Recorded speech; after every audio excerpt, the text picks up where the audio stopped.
हमने 2 दिन पुरस्कृत करते हैं। पहले दिन हमने जाना अपने आप को कि हम कौन हैं और हमारा रूप क्या है। फिर हमने जाना कि हमारे पिता परम शक्ति पिता परमात्मा कौन है, कहाँ रहते हैं और उनकी शक्तियां क्या क्या हैं। हम उनके संतान हैं और उनकी शक्तियों के अधिकारी हम हैं। उनको हम कैसे प्राप्त कर सकते हैं वो भी हमने सुना देखा पिक्चर के द्वारा कि वो जहाँ रहते हैं उस जगह का नाम है परम धाम और हम जहाँ रहते हैं वह है स्थूल वतन, जहाँ पर हम कर्म क्षेत्र पर अपना कर्म कर रहे हैं। और यहाँ से जब हम अपने मन बुद्धि के आधार से आत्मा को निश्चित करके परमात्मा को स्मरण करते हैं परम धाम जाकर, तब उनकी सारी शक्तियों के गुणों के वरदानों के ज्ञान के अधिकारी हम होते हैं। फिर हमने जाना कि शिव और शंकर कौन है, शिवरात्रि का आध्यात्मिक रहस्य क्या है। अगर पानी फिर मर्यादा हमने जाना कि पानी मर्यादा तोड़े तो होता है विनाश और अगर पानी मर्यादा तोड़े तो होता है सर्वनाश। তিনি বাবা সহজ প্রসেস বলে দেই, জীবন তিনি কি করা যে যতটা পারেন সাইলেন্স পাওয়ার হলো আমাদের আত্মরূপী ব্যাটারিকে চার্জ করার প্রসেস। সাইলেন্স পাওয়ার কে ইউজ করে যে যত চলবে তত তো ভরপুর থাকবে, পরিবারও ভালো থাকবে। কি তো হইলো শোনা তো যাইতেছিল कहाँ से डबल आवाज आ रहा है? आप जो क्लास करा ले কিভাবে আমি সাইলেন্সে আছি দেখে মুখলিয়ে থাকে সারা দিন।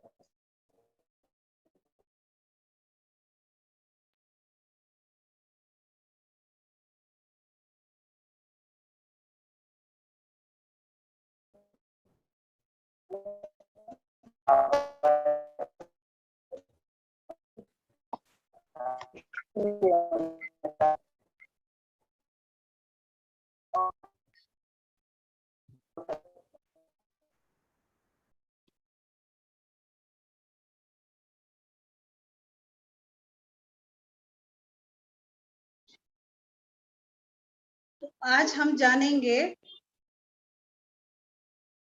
कि परमात्मा 3 देव के द्वारा हमारा इस सृष्टि का कार्य करा रहे हैं। तो अभी हम आपको एक पिक्चर दिखाएंगे जिस पिक्चर के द्वारा आपको समझ में आएगा कि ब्रह्मा विष्णु शंकर का रचयिता स्वयं निराकार परम शक्ति परमात्मा है, त्रिदेव रचयिता।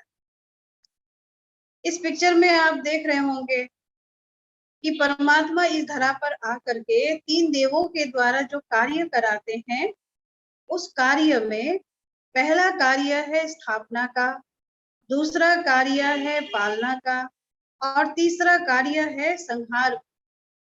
परंतु बात ऐसा नहीं है।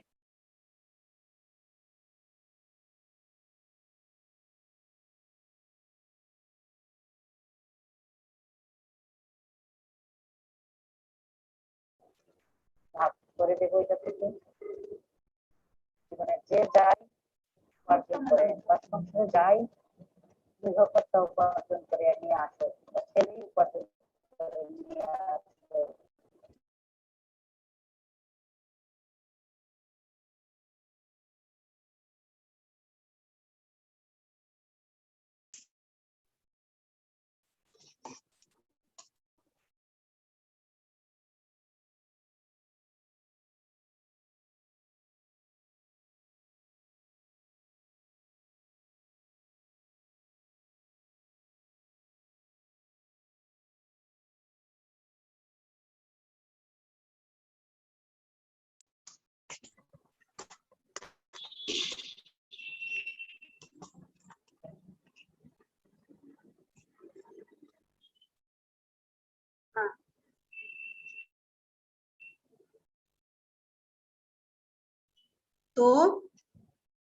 तो हम बताएंगे कि आपको ब्रह्मा द्वारा स्थापना करके कोई भी विनाश नहीं करता है, पहले क्या करता है, स्थापना करके विनाश करके फिर उसके बाद पालना करता है।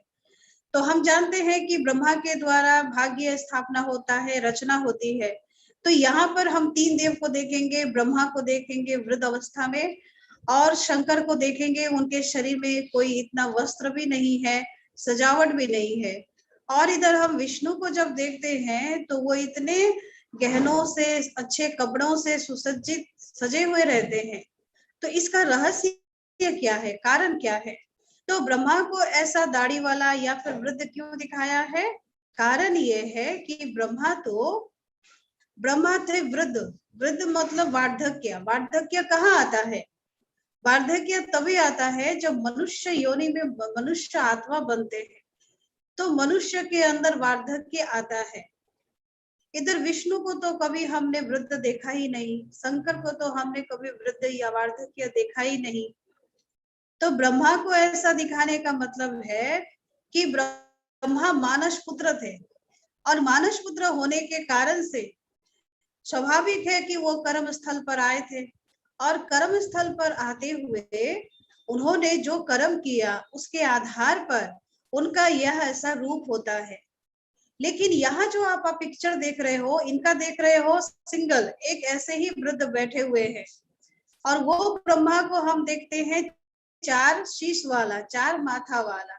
तो ये चार माथा का अर्थ क्या है? चार माथा का अर्थ है चतुरानन। चारों ही दिशाओं में स्वयं परम शक्ति परमात्मा का ज्ञान ब्रह्मा के द्वारा उत्तर, दक्षिण, पूरब, पश्चिम चारों ही दिशाओं में फैलता है। तो इसीलिए उनको दिखाया है चतुरानन। फिर उसको कहते हैं पंचानन। पंचानन क्यों कहा जाता है? पंचानन इसलिए कहा जाता क्योंकि ये पांचों युगों से वह सर्कल घूम करके आए हुए हैं, और वो पांचवा युग है संगम युग। जब सतयुग और कलयुग के मध्य में, जब हमारा कलयुग खत्म होता है और सतयुग आने वाला होता है, ऐसे मध्य काल में जब स्वयं परम शक्ति परमात्मा का अवतरण होता है, तो इस समय को कहा जाता है मिलन का समय, आत्मा और परमात्मा का मिलन। उस मिलन के समय को ही कहते हैं संगम युग, और ये संगम युग है कल्याणकारी युग। तो इस युग पर परमात्मा ब्रह्मा के द्वारा यह कार्य कराते हैं। आप देखेंगे कि ब्रह्मा को वृद्ध इसलिए दिखाते हैं क्योंकि वो अनुभवी है। तो जैसे कि हम दुनियादारी में कहते हैं कि जब तक अनुभवी ना बने तब तक किसी को कुछ हम दे नहीं सकते हैं। तो यहाँ भी यह अनुभवी थे। इन्होंने, इनके जन्म हुए थे तो इनका जो पिता था, इनका पिता जन्म से मतलब छोटे से ही उनका पिताजी शरीर छोड़ दिया। उसके बाद क्या हुआ कि वो अपने चाचा के पास रहने लगे। धीरे धीरे वह अपने हीरा का व्यापार वो करने लगे अपने ही बुद्धि के बल पर, और वो बहुत सात्विक थे। वो गीता पाठ करते थे, 2 घंटा वो भक्ति करते थे। श्री नारायण जी का परम भक्त थे वो, नारायण का परम भक्त। चारों ओर वो नारायण का पिक्चर ऐसा रखते थे, और वो कहते थे कि जब भी मैं जहां देखूं तो मैं नारायण को ही देखूं, ताकि मुझे अनुभव हो कि सब कुछ नारायण का ही है। यहाँ तक कि वो धन का जो स्थान था रखने का, वहां भी वो नारायण का ही छवि रखते थे। और वह कभी भी, उनके इतने संपत्तिवान होते हुए भी वो मांसाहारी नहीं थे, सात्विक थे। उनके घर में कोई पार्टी शार्टी नहीं होता था। वो प्रत्येक दिन, हर दिन सोना दान करते थे। इतने महादानी थे दादा लेखराज, उनका नाम था दादा लेखराज। तो इस तरह से उनका दिन बीतता गया। एक दिन हठात उनके घर में गुरुजी महाराज आए थे, और गुरुजी महाराज पाठ कर रहे थे। तो ऐसे में उनको पता नहीं क्या हुआ कि उनके मन में अंतरात्मा ने एक आवाज दी, और उस आवाज को सुनते हुए वो सीधे गुरुजी के पाठ को छोड़कर ही अपने कमरे की ओर चले गए। परंतु कभी भी उन्होंने ऐसा नहीं किया था, क्योंकि उस लौकिक जीवन में उन्होंने 12 गुरु चेंज किया था, और वो 12 गुरु में उन्होंने यही ढूंढा था कि भगवान कहाँ है, परंतु उनको भगवान कहीं नहीं मिला। तो इस तरह से जब गुरु जी के पाठ सुनते हुए वो एकाएक चले गए अपने कमरे में, तो कमरा एकदम उजाला हो गया और उस कमरे में एक आवाज आई, निजानंद स्वरूपम शिवोहम शिवोहम, आनंद स्वरूपम शिवोहम शिवोहम, ज्ञान स्वरूपम शिवोहम शिवोहम, ज्योति स्वरूपम शिवोहम शिवोहम। ऐसे एक आवाज आई, परंतु उनको तब तक कुछ समझ में नहीं आया। फिर उनका चेहरा एकदम लाल लाल हो गया। एक दिन फिर वो जब बॉम्बे में आए थे उनके चाचा के पास, तो वहां भी उनको साक्षात्कार हुआ था। फिर उसके बाद और एक कलकत्ते में उनको साक्षात्कार हुआ स्थापना और विनाश का। तो उन्होंने भगवान से बताया कि भगवान ये क्या देख रहा हूं मैं, इतना विनाश देख रहा हूँ, चारों ओर मर रहे हैं, हालतें खराब हो रही है, विनाश का तांडव नृत्य चल रहा है, फ्लड हो रहे हैं, भूकंप हो रहा है, आग लग रहा है, ये सारे दृश्य उनको दिखाई दिए। तब उन्होंने कहा कि भगवान मुझे कुछ अच्छा दिखाइए। तब उनको स्थापना का एक नया दिव्य दुनिया दिखाई दिया, सतयुगी दुनिया जिसको हम कहते हैं, जिसको हम स्वर्ग कह सकते हैं, वैकुंठ दुनिया कह सकते हैं, जहां पर श्री राधे श्री लक्ष्मी श्री नारायण, ऐसे राधे कृष्ण का सबका एक बहुत सुंदर सा दिव्य रूप दिखाई दिया। तो ऐसे समय पर उनको बहुत अच्छा लगा। तब तक उन्होंने समझ लिया कि शायद भगवान उनके द्वारा कोई कार्य कराना चाहते हैं। ये घटना हुई थी सन 1937 में, जब सिंध कराची में। उसके बाद 1950 में यह हमारा संस्था माउंट आबू जाकर बसा। तब से हमारा हेडक्वार्टर माउंट आबू है। परंतु दादा लेखराज ने 69 में शरीर छोड़ा। उनके बाद फिर कई दादियों द्वारा यह संस्था चला और अभी तक चल रहा है। तो इस तरह परमात्मा ने उनके द्वारा एक दिव्य नई दुनिया बनाने के लिए उनको निमित्त बनाया। वैसे भी हम कहते हैं कि ब्रह्मा के द्वारा भाग्य तैयार होता है। हम जानते हैं कि भाग्य बड़ा नहीं, कर्म बड़ा है, क्योंकि कर्म और भाग्य को हम तोलें तो देखा जाएगा कर्म बड़ा। अगर कर्म हम अच्छा ना करें तो हमारा भाग्य तैयार नहीं हो सकता है। तो इसी तरह से परमात्मा ने उनके द्वारा कर्म सिखाने के लिए उनको निमित्त बनाया, और जो जो उनके मुख से उच्चारित ज्ञान को सुनने लगे, धारण करने लगे, श्रेष्ठ कर्म करने लगे, तो स्वाभाविक है वो श्रेष्ठ दुनिया में जाने की तैयारी कर रहे हैं। और बाकी जो नहीं सुन रहे हैं तो उनका तो विनाश होगा। तो जैसे अब एक बस एक्सीडेंट हो रहा है, ट्रेन एक्सीडेंट हो रहा है, भूकंप हो रहा है, आग लग रहे, मर रहे, तो इस तरह से एक्सीडेंट होने के बाद विनाश हो रहा है। इधर हम देख रहे हैं शंकर को। अब शंकर जी का क्या है हालत कि कहते हैं शंकर जी जब अपना तीसरा नेत्र खुलते हैं तो ये दुनिया विनाश हो जाता है। वास्तव में ऐसी बात नहीं है। विनाश तो तभी होता है जब परमात्मा के द्वारा हमें आत्मा का ज्ञान का नेत्र मिलता है। तो जब हमें ज्ञान का नेत्र मिलता है तब हम क्या करते हैं, हमारे अंदर में जितने भी विकार और अवगुण हैं वह सब भस्म हो जाते हैं और परमात्मा के वरदान से हम भरपूर हो जाते हैं। तो इस तरह से हमारे सारे अवगुणों का, विकारों का भस्मीभूत हो जाता है। यही है विनाश। बाकी शंकर बोल के ऐसे कोई ऐसे नहीं है जो बैठे हुए हैं और तपस्या कर रहे हैं। यह हमारा वर्तमान संगम युग में तपस्या का प्रतीक है, क्योंकि हम साधारण वेश में रह करके, साधारण रीति से रह करके, अपने जीवन को तपस्वी मूर्त बना करके हम शक्तिशाली जब बनते हैं, तो इसी का ही प्रतीक है शंकर। उसके बाद हम अगर और आगे देखें तो हम देखेंगे विष्णु जी। अब विष्णु का तो आप देख लीजिए, इतना सुंदर से सजे धजे बैठे हुए हैं। क्यों ऐसा दिखाया? कारण ये है कि जब ये कलयुग खत्म होने के बाद, जैसे हमने उस दिन आपको कहा था कि सुबह, दोपहर, शाम और रात, तो उस तरह से फिर रात होने के बाद फिर क्या होता है, सुबह होती है ना।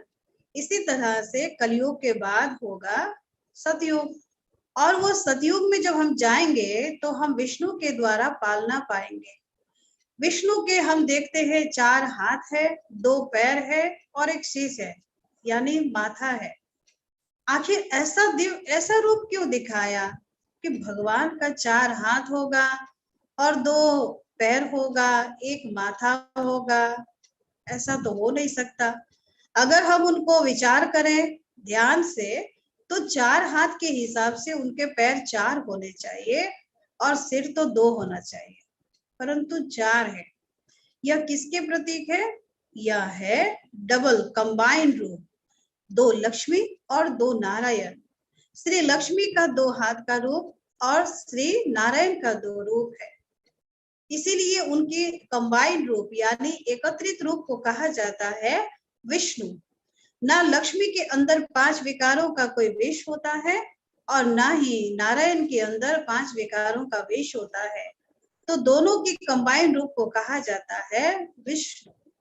और उस विष्णु की दुनिया में हम जाएंगे सतयुग में, जहां पर कोई विकारों का लेन देन नहीं होगा। ये 4 हाथ में जो 4 अलंकार आप देख रहे हैं, ये पहला वाला हम आपको क्लियर कर रहे हैं कि आप देख सकते हैं कि एक हाथ में विष्णु जी के स्वदर्शन चक्र हैं, देख रहे हैं आप। तो ये स्वदर्शन चक्र का अर्थ है कि स्वदर्शन। हम जानते हैं कि स्वदर्शन चक्र से उन्होंने अकासुर बकासुर पता नहीं कितने असुरों का विनाश किया। क्या हम देवताओं से कभी ऐसी शिक्षा लेते हैं कि हमारे अंदर असुरिक शक्ति आ जाए और हम उसका विनाश कर दे, किसी को मार दे? हमारे माता पिता ही तो हमें, इंसान होकर माता पिता ही हमें शिक्षा ऐसा नहीं देते हैं, तो हम इस तरह से भगवान से कैसे शिक्षा पा सकते हैं, देवताओं से कैसे ले सकते हैं? तो स्वदर्शन चक्र का आध्यात्मिक रहस्य है स्वदर्शन। स्व को तुम दर्शन करो। स्व मैं कौन हूँ, कि मैं कौन, मैं कहाँ से आई, मुझे कहाँ जाना है, मेरा धर्म, मेरा महिमा, मेरा कर्तव्य क्या है।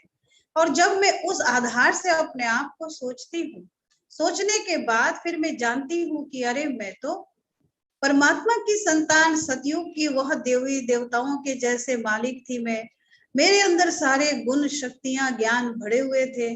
तो आज के वर्तमान समय पर जो हम कर्म कर रहे हैं, यह कर्म मेरा नहीं है। तो इस तरह से हम जब सोच लेते हैं तो इन कर्मों को हम गला काटते हैं, मीन्स उसको हम दफन कर देते, खत्म करते हैं, इसलिए कहते हैं स्वदर्शन चक्र। तो हमें हमेशा क्या करना है?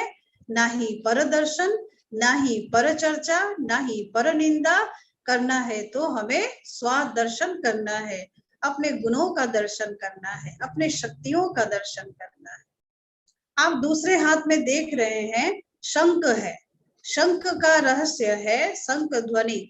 घर में जब हम ध्वनि करते हैं तो कहते हैं ध्वनि करना अच्छा होता है, घर के आसपास के जो भी जीवाणु कीटाणु होते हैं वो नाश हो जाते हैं।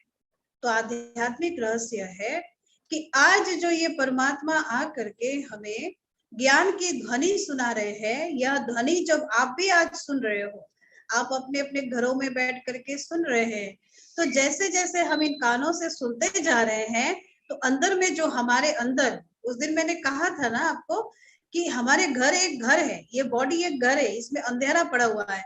तो यहाँ से जब हम सुनते हैं, ये जो हम सुन रहे हैं, तो हमारे अंदर का जो जीवाणु है वो नष्ट हो जाता है। और वो जीवाणु कीटाणु क्या है बताइए? जो हमारे कुसंस्कार हैं, कुविचार हैं, कुभावना है, कुसोच है, जो भी है, जो अच्छी बातें नहीं है, और उन बातों को लेकर हमारे जीवन में कोई सुख नहीं है, दुख ही दुख है, कष्ट ही कष्ट है।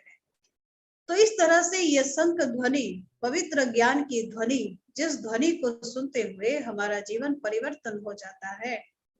उसके बाद आप तीसरा देख रहे हो गदा। गधा क्या है कि गधा जो नीचे की ओर है, आप कभी भी नहीं देखेंगे कि गधा ऐसे है नीचे की ओर। इसका मतलब है कि हमारे अंदर जो पुराने स्वभाव संस्कार है, उनको कूट कूट के खत्म करो ज्ञान के आधार से, जो दोबारा वापस ना आए। फिर चौथा है कमल फूल। कमल फूल मतलब क्या है कि कीचड़ में होते हुए भी उनके ऊपर कोई छींटे नहीं लगते हैं।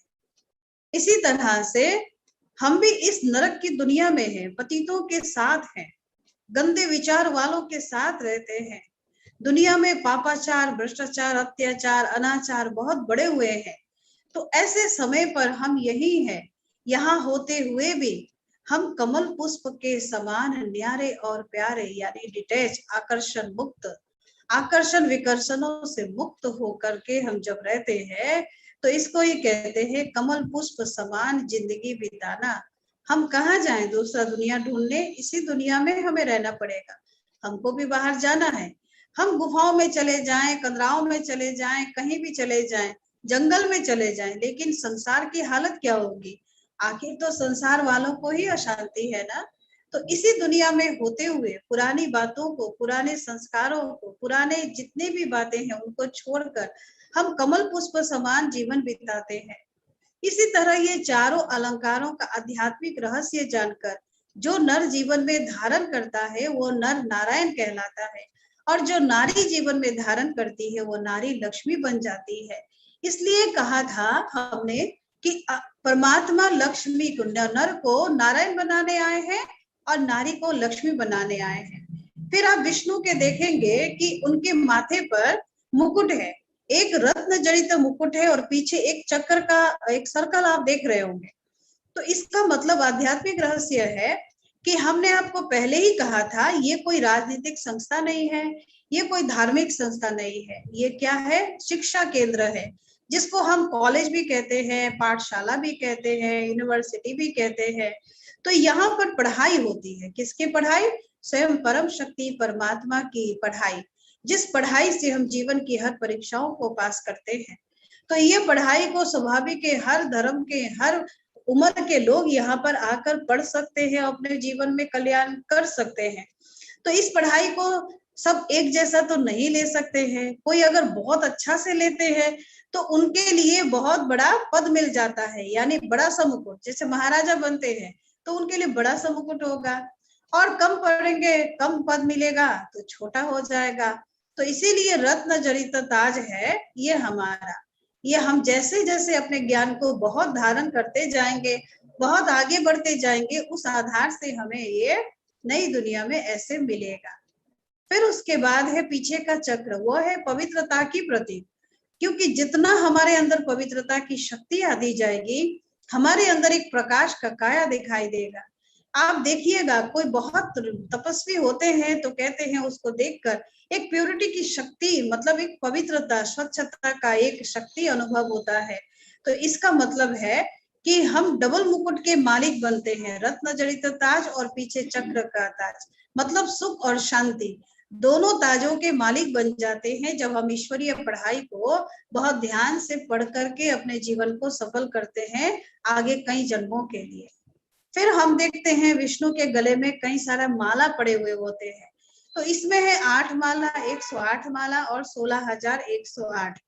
तो यह मतलब है कि हम कोई 8 की माला में जाएंगे, कोई 108 की माला में जाएंगे, कोई 16,108 की माला में जाएंगे। तो इसी तरह से हमारा एक एक पद निर्धारित होता है नई दुनिया में, क्योंकि नई दुनिया में सतयुग में जब हम जाएंगे तो कोई महाराजा बनेगा, कोई महारानी बनेगा, कोई प्रजा बनेगा, फिर कोई राजा बनेगा, ऐसे करके एक नई दुनिया स्थापना होगी। तो परमात्मा ये नई दुनिया की स्थापना 3 देव के द्वारा यह कार्य कर रहे हैं। अभी हम नेक्स्ट पिक्चर में देखेंगे कि कल्प वृक्ष, ये कल्प वृक्ष एक वृक्ष दिखाया हुआ है। इस वृक्ष के आधार से हम समझेंगे कि हम कहाँ बैठे हुए हैं, ठीक है। तो इस वृक्ष में आप देखेंगे कि आप इसको ध्यान से देखिए, जैसे हम कहते हैं सृष्टि का नियम है नया और पुराना, पुराना से फिर नया। जैसे कोई आप वृक्ष लगाते हैं तो उसके क्या होता है, वसंत ऋतु में उसके पत्ते झड़ जाते हैं, उसके डाल पाला सब मतलब खत्म हो जाते हैं, टाल टालियां। इस तरह से क्या होता है, फिर से उसमें फिर से पत्ते आते हैं, परंतु वृक्ष को पूरा खत्म हम नहीं करते हैं। इसी तरह जिस सृष्टि रंगमंच पर हम बैठे हुए हैं, यह भी एक वृक्ष के साथ तुलना किया हुआ है कि यह वृक्ष भी पूरा खत्म नहीं होता है। हाँ, इसके पत्ते झड़ जाएंगे, बाकी फिर से नया तैयार होगा। हाँ, तो यहाँ तने पर आप देख रहे हो, नीचे एकदम नीचे की ओर आप देखेंगे कि तपस्या में लीन है, सफेद वस्त्रधारी। क्योंकि जब हम बीज जैसा लगाते हैं वैसे ही हमें फल मिलता है, जैसा बीज होगा वो वृक्ष भी वैसे ही तैयार होता है। तो ये समय ही ऐसा है जहां पर हम अपने मनोवृत्ति से, अपने मनोविचारों से, शुद्ध भावनाओं से, शुद्ध संकल्पों से अपने श्रेष्ठ कर्मों की बीज को हम बो सकते हैं, क्योंकि आने वाले कई जन्मों तक हमें यह बीज को लेकर के अपने जीवन को काटना है। तो हम जो बोएंगे वही तो हमें मिलेगा ना। इसी तरह से हम अभी क्या कर रहे हैं, यहाँ पर बीज बोने का काम कर रहे हैं इस संगम युग पर। आप पिक्चर में देख सकेंगे कि आपको कैसे दिखाई दे रहा है कल्प वृक्ष। ये टोटल 5000 का है, 5000 साल का नाटक है। और इस 5000 साल में आप देखेंगे, हम 4 युग की बात तो पहले भी बता चुके हैं, फिर हम बता रहे हैं सतयुग, त्रेता, द्वापर, कलयुग। तो सतयुग है 1250, त्रेता है 1250, द्वापर है 1250, कलयुग है 1250। टोटल 5000 साल का यह वृक्ष है। 5000 साल के बाद वैसे वैसे होगा। जैसे मैं एक छोटा सा उदाहरण दे करके आपको समझा रही हूँ कि एक व्यक्ति था, वो धूप में जा रहा था, जाते जाते क्या हुआ कि वो एक वृक्ष देखा, तो वहां जाकर के वो अपने उस छाया के नीचे, उस छांव के नीचे वो बैठ गया। और बैठ करके बहुत गर्मी भी था और बहुत उसको परिश्रम भी लग रहा था। तो ऐसे में उसने उस वृक्ष के नीचे संकल्प किया, मन ही मन सोच रहा था कि इतना थक गया हूँ, बहुत जोरों से प्यास भी लगी है, चलो पानी मिल जाता तो अच्छा था। एकाएक पानी भी आ गई। पानी आया तो वो पानी पी लिया। फिर पानी पीने के बाद उसने सोचा कि अगर मैं थोड़ा सा, भूख भी लग रही है, अगर मैं खाना खाता तो मुझे बहुत अच्छा था। तो थाली में बड़ा बड़ा अच्छा अच्छा पकवान भी आ गए। उसके बाद उसने सोचा खा तो लिया, पी भी लिया, थोड़ा सो जाता तो अच्छा था, थोड़ा सुस्ता लेता। तो एक सुंदर से खटिया भी आ गया, उसमें वो लेट गया। अब लेटे लेटे उसको उस वृक्ष के नीचे उसको संकल्प आया कि कहीं कोई जंगली जानवर आकर मुझे खा तो नहीं जाएगा। वही हुआ, कोई जानवर आया और उसको खा गया। मतलब कहते हैं कि वो वृक्ष ही ऐसा था कि आप जो उसके नीचे बैठकर जो संकल्प करेंगे वही आपका पूर्ण होगा। तो मतलब क्या ऐसा वृक्ष है? अगर ऐसा वृक्ष होता है तो सारी दुनिया के मनुष्य आत्मा तो वही वृक्ष के नीचे चले जाएंगे। तो कौन सा वृक्ष की बात बताया था? ये संगम युग के वही बीज बोने का वृक्ष है, जिस वृक्ष के नीचे, छांव के नीचे बैठकर हम जो भी संकल्प कर रहे हैं, जो भी हमारी भावनाएं उत्पन्न हो रही हैं, जो भी हमारे विचार चल रहे हैं, जो भी हमारे संकल्प विकल्प हो रहे हैं, उसी के आधार से हमारे आगे का कई जन्मों का, चारों युगों का जन्मों का बीज हम अभी ही बो रहे हैं। तो आप बताइए अभी हम क्या करें? हम अपना अच्छा कर्म करें, और अच्छा कर्म करेंगे तो हमें 84 जन्म तक यह जो सतयुग, त्रेता, द्वापर, कलयुग का जन्म होगा बहुत सुखद होगा। तो ये पूरे निर्माण करने का आधार किसके हाथ पर है? हमारे ऊपर है। हम जैसा विचारधारा रखेंगे अभी, वही हमारा तैयार होगा। ये सीजन वाइज होता है, सीजन चला जाएगा तो कोई फल नहीं होता, सीजन चला जाता है तो कोई फसल नहीं होता है, सीजन चला जाता है कोई फूल भी ऐसा तैयार नहीं होता है, बनता नहीं। इसी तरह से हमारा ये संगम योग थोड़ा सा समय है जहां पर हम अपने बीज को बो करके हमारे आने वाले कल की सारी उम्र, सारे जन्म जन्मांतर का फल हम बना सकते हैं। तो आप देख रहे हैं कि उसी का फल है जो पहला सतयुग।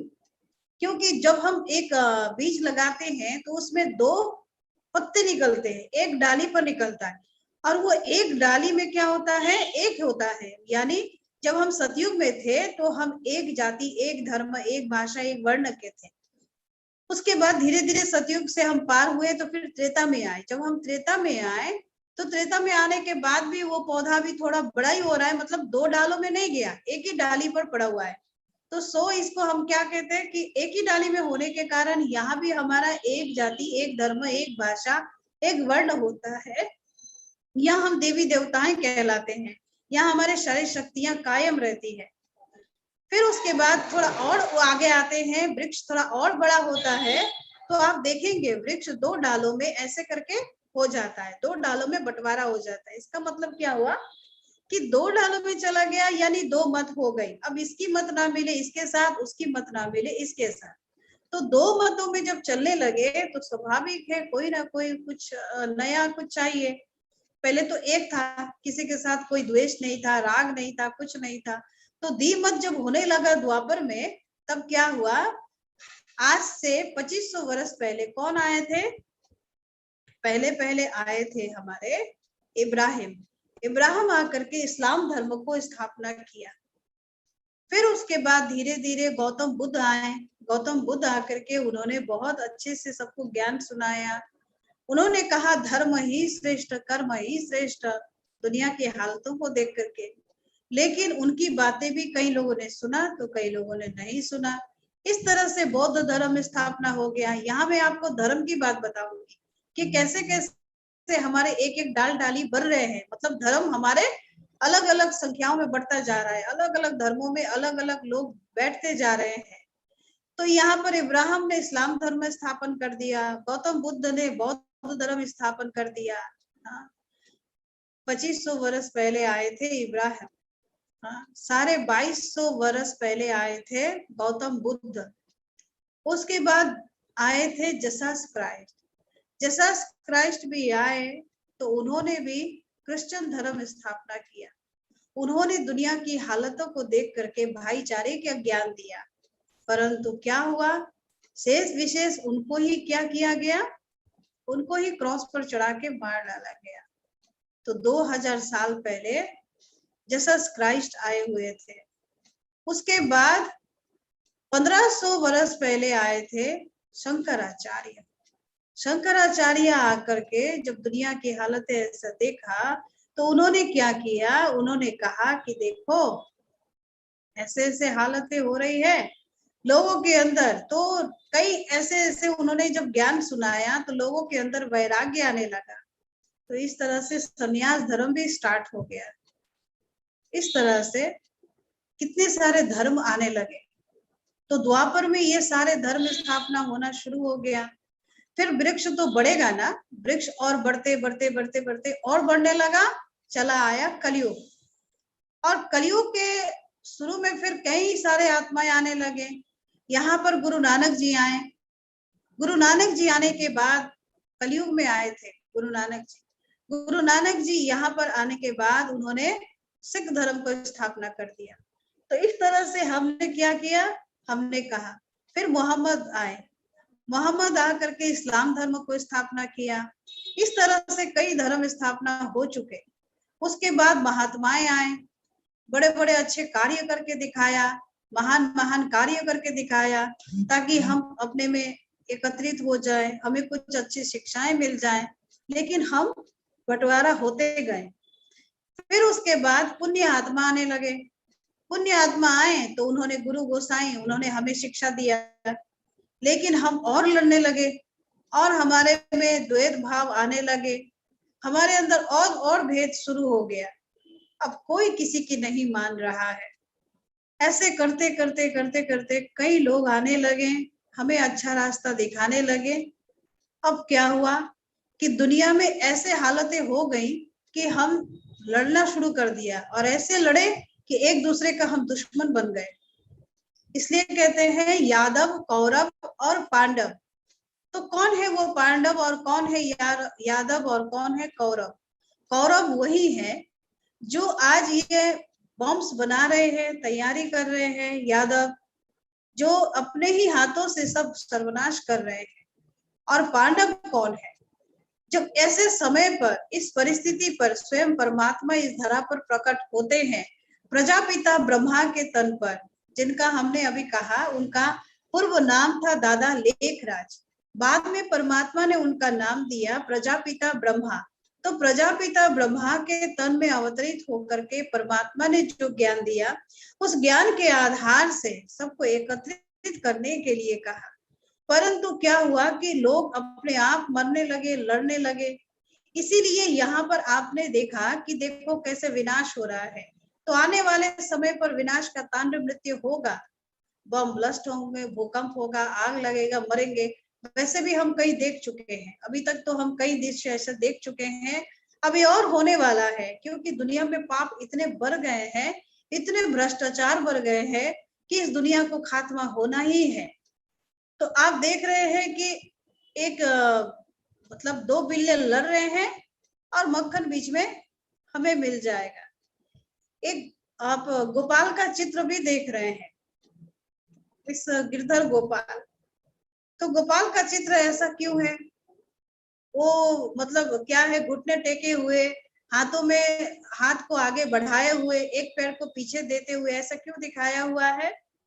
कारण ये है कि हम जानते हैं कि हम कहते हैं कि हाँ, गोपाल का बाल्यकाल का यह दृश्य है, क्योंकि जब वो मतलब घुटने टेक कर चल रहे थे तो क्या हुआ, उनका ये दृश्य है कि लड्डू लेकर जा रहे हैं, परंतु नहीं, ये लड्डू नहीं है।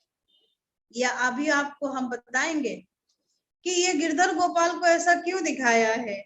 पीछे एक लात है और सामने एक घुटने टेके हुए है और हाथ में कुछ है।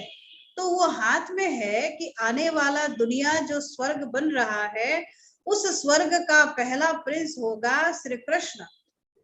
और पीछे लात का मतलब है, पैर जो दिखाया है, लात जो दिखाया है, उसका मतलब है कि मैं अब इस पुरानी दुनिया को लात मारो, इस पुरानी दुनिया को भूल जाओ, ये दुनिया अब बहुत ज्यादा दिन रहने वाली नहीं है, इससे इतना अपने मुंह मत रखो, इससे दिल मत लगाओ, ये खत्म होने ही वाली है।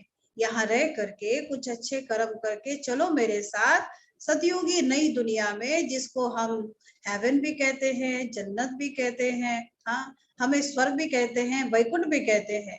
वैकुंठ का पहला प्रिंस होगा श्री कृष्ण, उनके साथ जाने के लिए। यही है रहस्य। तो अभी जो जो हम श्रेष्ठ कर्मों के अधिकारी बनेंगे तो हम उनके साथ नई दुनिया में जा सकेंगे। अभी हम आपको दिखाएंगे और एक चित्र, इसी के आधार पर हम इसको थोड़ा और क्लियर कर रहे हैं। सृष्टि चक्र वर्ल्ड ड्रामा, यह सृष्टि चक्र का जो चित्र है, इस चित्र में आप देखेंगे, यहाँ तो मैंने आपको धर्म की बात बताया और इसी के आधार मतलब संस्पर्श में मिला जुला ये सृष्टि चक्र।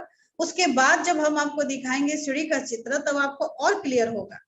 तो अभी आप सृष्टि चक्र ये देखिए, यहाँ पर जो ये सृष्टि चक्र है, इसमें एक बीच में कोई एक चिन्ह है, एक पिक्चर है, और ये पिक्चर आप देख रहे हो, ये स्वस्तिका का चिन्ह है। ठीक है, वर्ल्ड ड्रामा, सृष्टि चक्र। अभी हम बताते हैं कि घड़ी का सुइयां जब चलता रहता है, तब हमने कभी ऐसा नहीं सोचा कि कब से ये घड़ी का काटा शुरू हुआ। क्या 12 बजे से शुरू हुआ या 6 बजे से शुरू हुआ दिन? हमने कभी सोचा ही नहीं।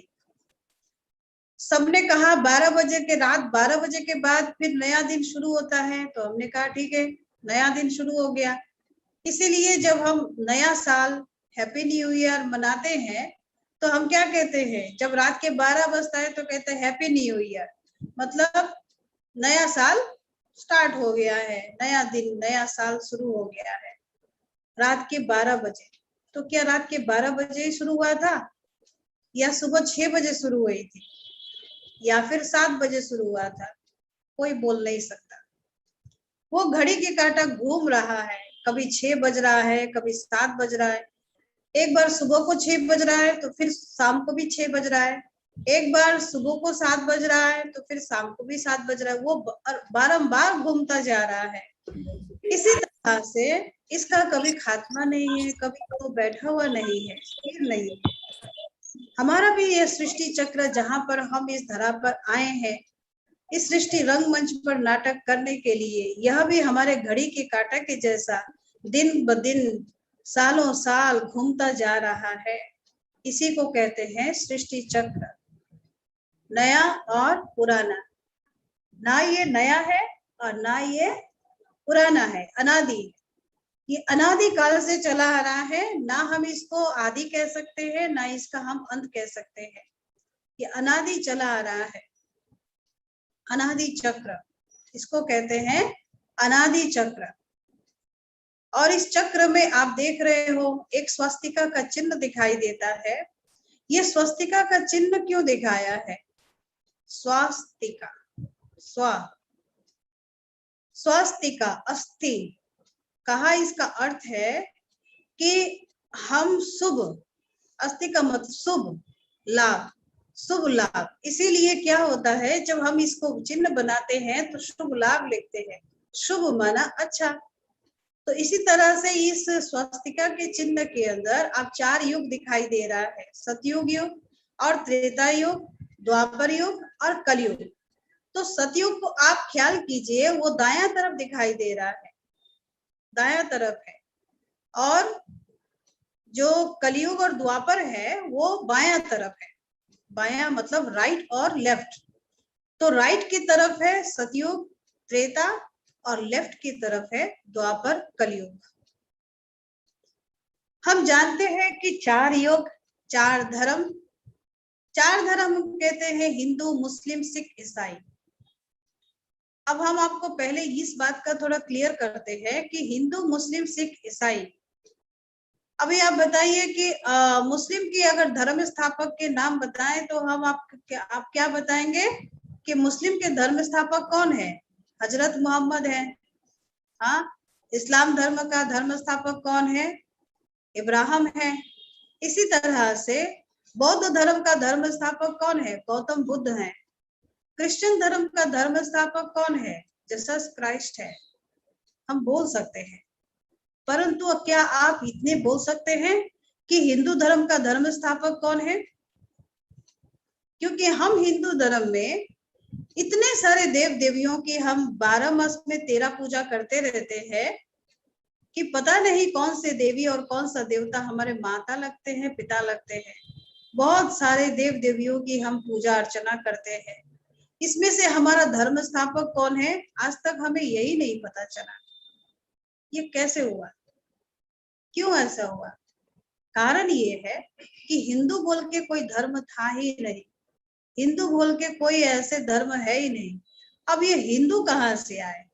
हिंदू हिंदुस्तान में रहने के कारण से हिंदू नाम पड़ा है। वास्तव में हमारा धर्म एक ही था, आदि सनातन देवी देवता धर्म। बट आदि तो हम किसी को बोल नहीं सकते हैं, आदि हमें याद ही नहीं। आदि सनातन देवी देवता धर्म, तो आदि, उसके बाद सनातन, बाद में है क्या? देवी देवता। तो आज के वर्तमान समय पर जितने भी मनुष्य आत्माएं जो कर्म कर रहे हैं, क्या वो कर्म देवी देवता कहलाने के लायक हैं? नहीं ना। इसी तरह से हमारा आदि तो हमें पता ही नहीं और देवी देवता हम कहला नहीं सकते, इसीलिए बीच का हमने रख दिया। तो कहते हैं हिंदू कौन से धर्म से रहे? सनातन धर्म है, सनातन बता दिया। वास्तव में हमारा धर्म था आदि सनातन देवी देवता धर्म। उस धर्म को भूलकर हमने अलग अलग धर्मों में आ चुके हैं। तो परमात्मा इसी धर्म को एकत्रित करने के लिए आए हुए हैं, जहां पर हम सब एक थे।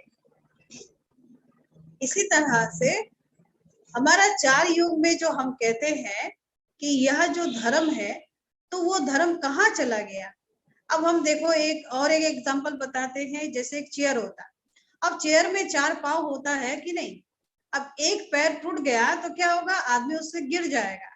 इसी तरह से हमारा असली जो धर्म था वो टूट गया, इसीलिए हम गिर गए, नीचे की ओर चले गए, और नीचे की ओर जाते जाते हम एक दूसरे से लड़ने लगे, झगड़ने लगे, और हम एक दूसरे की कोई मान को मतलब किसी के कोई मानता नहीं, किसी को कोई सुनता नहीं। फिर जात पात की झगड़े लड़ाई शुरू हो गई। परंतु हमने पहले दिन आपको कहा था ये जात पात के धर्म की कोई बात नहीं है, क्योंकि भगवान ने बनाने में कोई धरती में कोई जात पात नहीं बताया था, ना ही हवाओं में जात पात बताया था, ना धर्म की बात बताई थी, ना पानी में बताया था, ना भोजन अनाज जो खा रहे हैं हम उसमें बनाया था, और ना ही दुनिया के कोई भी कार्य में, चाहे वो बच्चों की पढ़ाई हो या फिर डॉक्टर हो, हॉस्पिटल हो, किसी में भी भगवान ने नहीं बनाया। तो ये भाव कहाँ से आया? भेद कहाँ से आया? हमने खुद ही खुद ऐसा तैयार कर लिया है। अब हमें फिर से वापस उसी में जाना है। एक में जाना है। तो हम एक में कैसे जाएं? इसका भी हमने आपको उस दिन कहा था कि सर्वधर्म मान्यता भगवान निराकार है। हर धर्मों में हर कोई ने कहा है कि भगवान तो एक है। यीशु ने भी कहा कि गॉड इज लाइट है। गुरु नानक ने भी कहा एक ओंकार है। और मुस्लिम ने भी कहा अल्लाह नूर है, नूर इलाही है। हिंदू ने भी कहा निराकार ज्योतिर्बिंदु है। तो यानी परमात्मा एक है, परमात्मा ज्योतिर्बिंदु है। और हमें भी एक ही बनाते हैं, हम एक दुनिया एक जगह से आए हुए हैं। इसी तरह से हमने अपने आप को बंटवारा कर दिया, सुन सुन करके, समझ समझ करके, देहाभिमान में आकर के। तो ये सर्कल इस तरह से घूमते हुए हमारा कितने साल हो गया? 5000 साल का ये नाटक है। फिर से हम इसको क्लियर कर रहे हैं। सतयुग 1250, त्रेता 1250, द्वापर 1250, कलयुग 1250, टोटल 5000 साल का नाटक है। और ये 5000 साल के बाद हूबहू रिपीट होता है। जैसे 3 घंटे के नाटक में आप सब कुछ देख लेते हो, इसी तरह 5000 के साल में वापस फिर घूमते घूमते आकर के हम कहाँ आगे पहुंचे हैं? सतयुग जब बीत गया, त्रेता बीत गई, द्वापर बीत गई, अब कलयुग में आ गए हैं। तो आप देख सकते हैं कि कलयुग और सतयुग दोनों बराबर है। कलयुग ऊपर की ओर आ चुका है, मतलब क्या है? चरम सीमा पर पहुंच चुका है। लोगों के अंदर विकार इतने बढ़ गए हैं, छोटा बच्चा, युवा, वृद्ध, हर एक के अंदर। इसीलिए कलयुग अभी इतने गंदा हो गया है, इतना रौर अब नरक बन चुका है। अब इसको फिर से स्वर्ग बनाना है। इसलिए कहते हैं कि दायां तरफ सतयुग और त्रेता युग दिखाया और द्वापर और कलयुग दिखाया है बायां तरफ। इसका मतलब है कि जब भी हम कोई शुभ कार्य करते हैं तो दाया हाथ से, राइट हैंड से करते हैं। और जब हम कोई ऐसे ही लेफ्ट हैंड तो हम यूज करते ही नहीं कोई शुभ कार्य में। इसी तरह से हमारा जब हम सतयुग और त्रेता युग में थे तो हमारी जो स्व आत्मा की स्थिति थी वो बहुत अच्छी थी। हमारे अंदर सारे दैवी शक्ति, दैवी गुण थे। हमारे अंदर ही ये पवित्रता थी, सुख शांति थी, और क्या थी? हमारे अंदर आनंद भी था, नम्रता भी था, धैर्यता भी था, सहनशीलता भी था, संतुष्टता भी था, अंतर्मुखता भी था, निर्भयता भी था। बहुत सारे शक्तियों के खान, गुणों के खान खजाने भरपूर थे। तो इस तरह से हम खुद को ही खुद देवी देवता कहलाते थे। फिर त्रेता में जब आए तब तक हमारे अंदर ये सारे गुण शक्ति थे, तभी भी हम अपने आप को देवता ही कहलाते थे।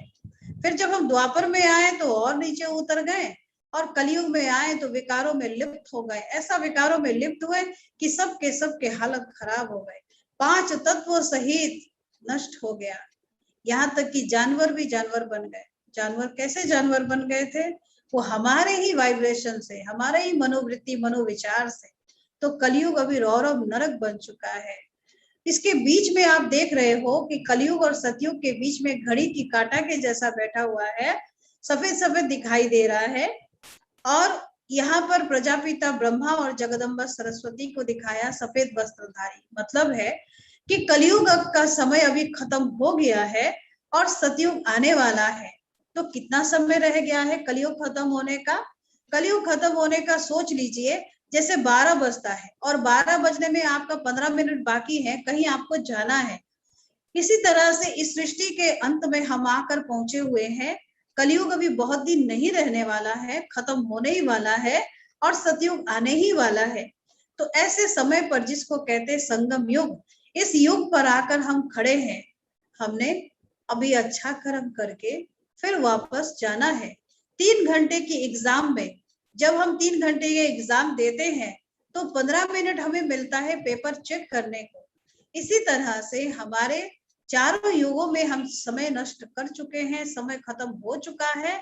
अब हमारे हाथ में सोच लीजिए 15 मिनट बाकी है पेपर चेक करना। पेपर मीन्स हमने इतने समय तक क्या कमाया, क्या गवाया, क्या रखा, क्या किया, कितने गुणों को धारण किया, कितने अच्छे कर्म किए, कितने बुरे कर्म किए, कितने गलत किए, कितने सही किए, सबका अभी हिसाब लेकर के हमें वापस जाना पड़ेगा। तो ऐसे समय पर भगवान जब इनके द्वारा ये कार्य हमें सिखा रहे हैं तो हमारे पास समय बहुत ज्यादा नहीं है। हमें अभी पैदल नहीं करना, हमें चलना नहीं, हमें दौड़ दौड़ कर कार्य करना पड़ेगा। मीन्स क्या है कि हमारे जीवन में अभी समय बहुत कम है, तो जो करना है तुरंत करना है, कल करे सो आज, आज करे सो अब हमारे पास ज्यादा समय नहीं है। हमें जल्दी जल्दी अपने कर्मों का खाता बहुत अच्छा तैयार कर लेना है, जन्म जन्मांतर का खाता भर लेना है। बाद में तो हमें समय नहीं मिलेगा, हाय पीट के हमें रोना पड़ेगा। ठीक है, तो यह है सृष्टि चक्र। इस चक्र के बीच में हम आकर खड़े हुए हैं। अभी ही हमें करना है, कल कल मत करो, कल कल करेंगे तो कल का काल खा जाएगा, काल आ जाएगा। इसीलिए आज के आज जाग जाए। इसीलिए परमात्मा ने कहा, जहां जागा वही सवेरा, सोया तो फिर घोर अंधेरा। हम बहुत खुश नसीब हैं जो ऐसे समय पर ऐसे सुंदर ज्ञान को सुन करके हम अपने जीवन के रास्ते को सही दिशा पर ले जा सकेंगे। तो ऐसा परमात्मा हमारा पिता भी है, और वह हमारा शिक्षक भी है, वो हमारा गुरु भी है। वो शिक्षक भी हैं जो हमें श्रेष्ठ शिक्षा भी दे रहे हैं, और हमें हमारे गुरु भी है जो हमें रास्ता भी दिखा रहे हैं, हमें साथ लेकर जाएंगे। और हमारा पिता भी है, वो हमें पालना दे करके रख रहे हैं। तो ऐसे एकत्रित हमें तीनों एक मिल गए। इस तरह से हमें क्या करना चाहिए, उनकी बातों को सुनकर, उनकी आज्ञा पर चलकर, उनकी श्रीमत को फॉलो करके हम अपने जीवन को श्रेष्ठ बनाएं। इसमें और एक था, जैसे अभी देखा था आपने एक पिक्चर, जो कलयुग अभी खत्म होने वाला है और 5 विकारों से भरा हुआ पृथ्वी है, और पृथ्वी के ग्लोब पर अधर्म की राक्षस ने उसको कब्जा करके रखा हुआ है। तो इसका मतलब है कि देखो, हमें क्या करना है कि हमारे अंदर 5 विकारों का कलश ऐसा भर चुका है, अवगुणों का कलश ऐसा भर चुका है, इसको हमें अभी तुरंत खत्म करना पड़ेगा। और उसके लिए चाहिए परमात्मा के साथ कनेक्शन। हम नहा भी रहे हैं, सब कुछ कर रहे हैं, इससे हमारा जो आत्मा में कालिमा पड़ा हुआ है, जो हमारी आत्मा में धूल मट्टी पड़ी हुई है, जो हमारी आत्मा में काला छाया पड़ा हुआ है, उसको साफ करने के लिए, उसकी गंदगी को साफ करने के लिए हमें परमात्मा को रोज स्मरण करना पड़ेगा। वहां जाकर के, कहाँ जाकर के, परम धाम में। बस कुछ नहीं करना, आप बैठे बैठे उनको स्मरण करना। ठीक है, अभी हम 2 मिनट आपको मेडिटेशन से वहां पहुंचाते हैं। चलिए, हाँ, 5 मिनट है हमारे हाथ में। चलिए, सर्वप्रथम आप कुछ मत कीजिए, सीधा होकर बैठ जाइए जहां भी बैठे हैं। अगर आप नीचे बैठे हैं, चेयर पर बैठे हैं, तो सीधा हो जाइए, एकदम अलर्ट होकर के सीधे होकर बैठ जाइए। और थोड़ी देर के 5 मिनट के लिए सारी बातों को छोड़ दीजिए। कुछ भी हो रहा होगा कहीं भी, आप अपने अंतर आत्मा को एकाग्र कीजिए, मन को एकाग्र कीजिए, बुद्धि को शांत कीजिए, आंखों को शीतल बना दीजिए, कानों को ऐसा तैयार कीजिए कुछ भी सुनाई नहीं देता, सिर्फ मैं हूँ। और मैं तो मैं कौन हूँ, क्योंकि मैंने पहले लेसन ले लिया है। इस शरीर में रहती हुई 2 भ्रुकुटी के बीच में मैं एक चैतन्य शक्ति, अजर अमर अविनाशी आत्मा। मैं आत्मा देखने में सूक्ष्म ज्योतिर्बिंदु की तरह हूँ। आकाश में जैसे तारे चमकते हैं, वैसे ही मेरा यह सुंदर रूप है। मैं आत्मा इस धरा पर कुछ दिनों के लिए नाटक करने के लिए आई हूँ। मेरा नाटक खत्म होगा, मुझे वापस घर जाना होगा। मेरा घर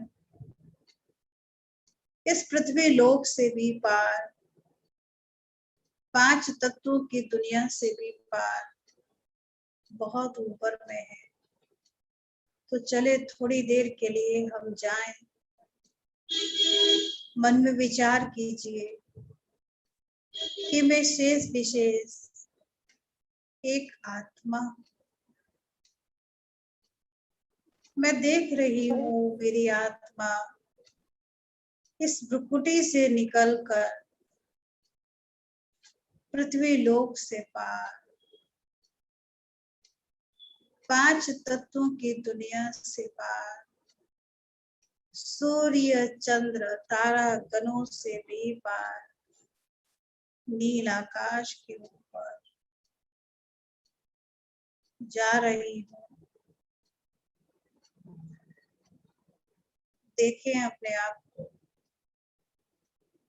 और ऊपर की ओर चली आई, जहां सफेद सफेद दुनिया, सूक्ष्म दुनिया, फरिश्तों की दुनिया, यहाँ पर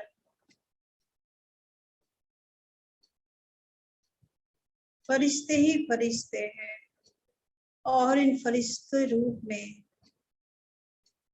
हमारे प्रजापिता ब्रह्मा बाबा भी है, और इनके ऊपर और ऊपर मैं चली आई लाल स्वर्णिम रंग की दुनिया, चारों ओर शांति और शांति है। यहाँ एक बिंदु चमक रहा है, बहुत तेजमय है, उनसे कई सारे हजारों किरणें चारों ओर फैल रही है। यही तो है मेरे आत्मा के पिता, परम पिता परमात्मा, मेरे आत्मा, मेरे जन्म जन्मांतर का पिता, जिसको किसी ने ईश्वर कह दिया, किसी ने अल्लाह कह दिया, किसी ने गॉड कहा, किसी ने वाहेगुरु कहा। यही है मेरे पिता, सबके पिता। मैं पिता के पास आई और उनके शक्तियों के किरणों के नीचे अपने को बिठाया, और उनसे निकलती हुई एक एक किरणें अपने अंदर भर रही हूँ। आप फील कीजिए, महसूस कीजिए कि उनसे पवित्रता की किरणें मेरे ऊपर पड़ रही है, सफेद सफेद किरणें। मेरी आत्मा से जितनी भी अपवित्रता है वो नष्ट होती जा रही है, और परमात्मा की पवित्रता की शक्ति की किरणें मुझ आत्मा पर भरती जा रही है।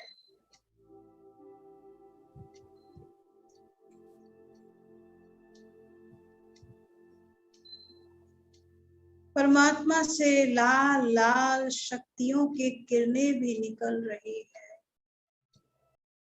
और उन शक्तियों की किरणों को मैं अपने आत्मा में भर रही हूँ।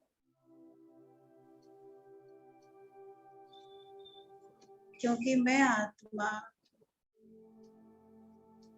जन्म बाई जन्म पाठ बजाते बजाते थक गई हूँ, मेरी शक्ति नष्ट हो गई है, और मैं अपने पिता से अपनी शक्तियों की किरणें ले रही हूँ। मानो मेरे अंदर बहुत सारी शक्ति फिर से भर गई। इसी तरह से मैं उनसे शांति की भी किरणें लेती हूँ। मेरी आत्मा जो अशांत थी वो शांत हो गई।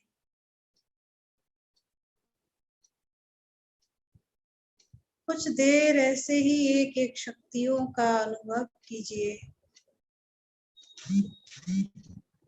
और एक एक शक्ति जो आपको बहुत जरूरी है वर्तमान समय पर आपको, अगर आपकी मन अशांत है तो शांति की किरणें लेते रहिए। अगर आपका मन दुखी है तो सुख की किरणें लेते रहिए। अगर आपका मन अधैर्य है तो धैर्य का शक्ति लेते रहिए। अगर आप असहनीय होते हैं हर बात में तो सहनशीलता की शक्ति लीजिए। मन में कहीं ना कहीं कोई कष्ट, कोई दुविधा पड़ा रहता है तो उनसे शीतलता की शक्ति लीजिए। जो चाहिए आप ले सकते हैं, क्योंकि ये मेरे पिता है ना, और पिता से हम जो चाहें वरदान शक्ति ले सकते हैं। पिता से हम जो चाहेंगे वही वो संतान को देते हैं। बस आप लेते रहे, लेते रहे। कुछ देर यूं ही लेते हुए